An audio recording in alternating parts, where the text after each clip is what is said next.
Kaixo, oraingoan eremu elektrostatikoari buruz arituko gara. Eremu elektrostatikoa.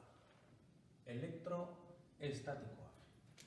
Geldirik dagoen karga batek sortzen duen eremua aztertuko dugu.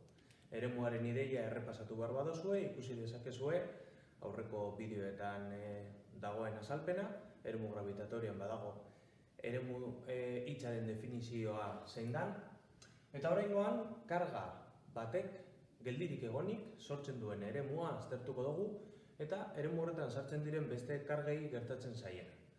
Hori egiteko, egingo dugu aurreko eremuan bezala, lehenengo ikusiko dugu karga batek sortutakoa, karga horrek interakzio bat sortuko du hortik dabilen beste karga batekin, indar elektrostatikoa, desplazamendu bat baldin badago, lanaren kontzeptua jorratuko dugu, lanatik ikusiko dugu energia potentziala zer dan, hau bi kargen arteko erlazioa izango da, eta hauetatik aterako ditugu eremuaren intentsitatea eta potentziala.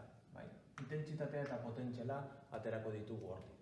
Aurreko eremuarekin egin genuen bezala. Orduan, interakzioetatik ikusiko dugu eremuaren ezaugarri propioak zeintzuk diren. Ikusiko dugu ere bai, karga asko jarraian jartzen baditut, behin karga bakar bat aztertuta, karga asko jartzen baditut jarraian, ari bat egingo dut, eta ari batek sortzen duen eremu elektrostatikoa aztertuko dugu, eta ari asko jartzen baditut bata bestearen ondoan, xafla batek sorturiko eremua aztertuko dugu, eta gero bi xafla jarriko ditugu, eta ikusiko dugu potentzial diferentzia horrekin partikulei gertatuko zaien. Hau izango da gitxeko da bera, gai honetan ikusiko duguna. Aurrera!